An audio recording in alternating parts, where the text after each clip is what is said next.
Hey guys, I am going to be making some envelopes and I thought I would just turn the camera on so you can see what I do while I do. So these are just some cute cards. I bought some chocolates to give to some of my lovely friends here locally, and I want to make a cute little card to go with it. So I thought I'd just show you some simple, easy envelope things you can do.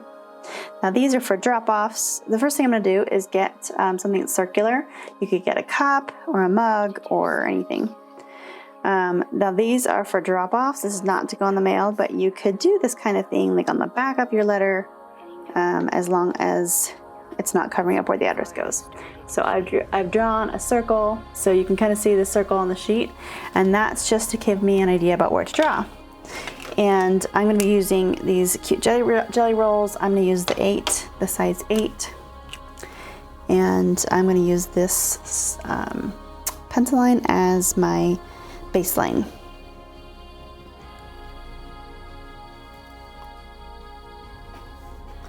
So I'm just going to use all caps here. Actually, no, I'm going to do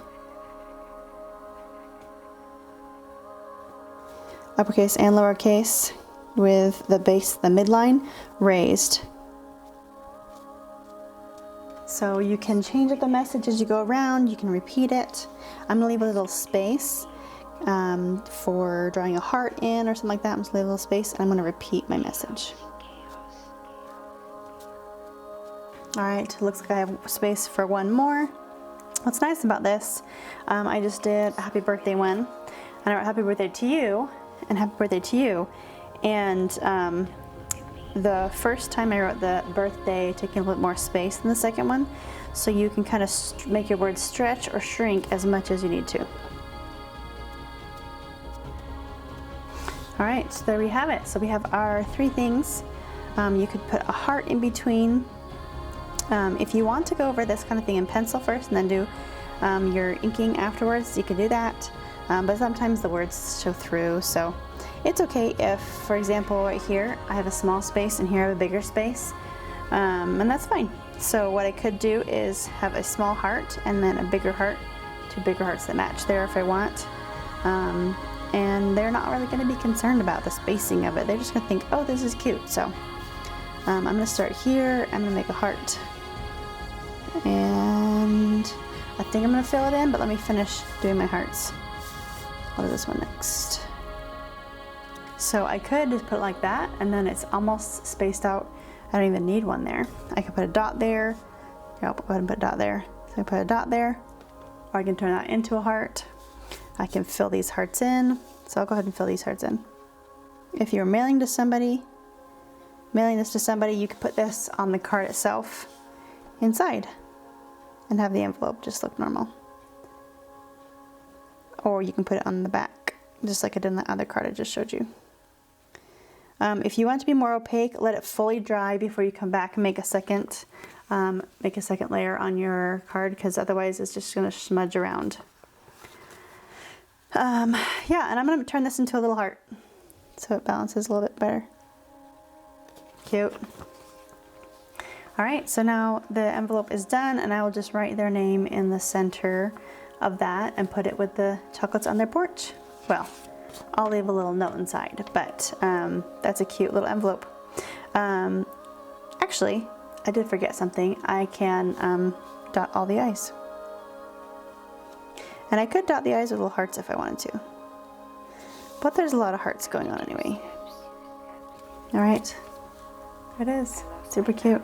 So for this envelope, we're going to be making a little banner. And the banner is where I'm going to put their name. And I'm going to put the thinking of you on the outside of that banner. So that's the front part of the banner. And that's the back. You can decide if you want to have pronged banner. I'm just keep mine flat just to keep things simple. And so after this tutorial, I'll put their name in the center. And then I'm going to put some text above and below it. So, and I can also on here, if the name is really long, I can just have the whole name, or I can put like little hearts with dashes there's all kinds of stuff that you can do. I think I'm gonna put a little bit of embellishment here. A little heart always is cute. So there's another one. For this one, we're gonna go with like a box theme. If you have a little ruler, you can use that to get nice crisp lines. I'm going to have mine be kind of a looser feel. Kind of a handmade one. It isn't quite straight, but straight enough. This is where their name's gonna go. And let's go up this way. So kind of like a square on top of a rectangle. Unless the name of the person you're going to be doing is going to be short. I'm going to add an extra little border. Alright, so for the thinking, let's see if I can not run into space.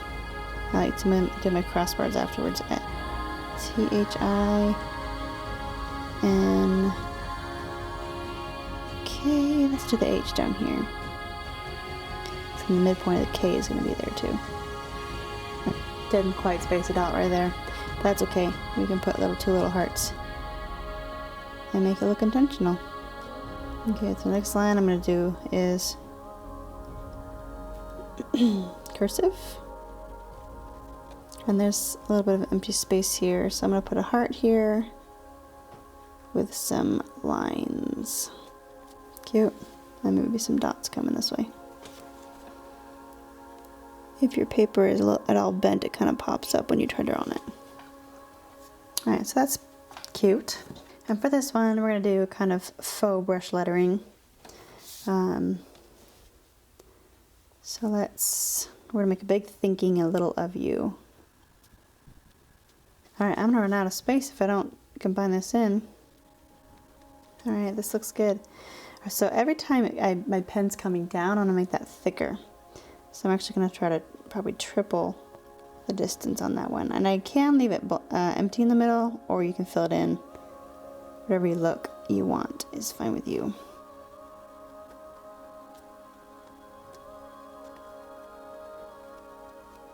So for the crossing of the T, I'm going to bring the crossbar, do I want to do that?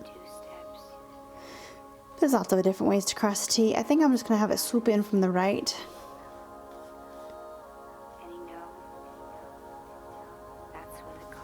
And end there and not cross over the H. And then now we get to fill it in.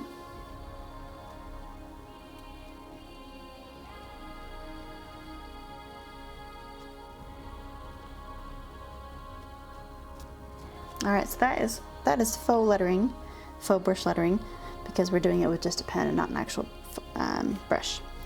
So then I'm going to nestle that right in here, probably of you.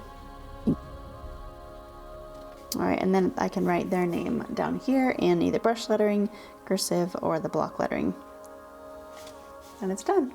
So I hope you all liked these samples of some fun decorative lettering you can do on hand-delivered cards. There's so many ideas that you can do with letters and writing, and this was fun just to use the Gelly Roll pen on some dark paper and to spread some light and goodness. Have a great day, guys.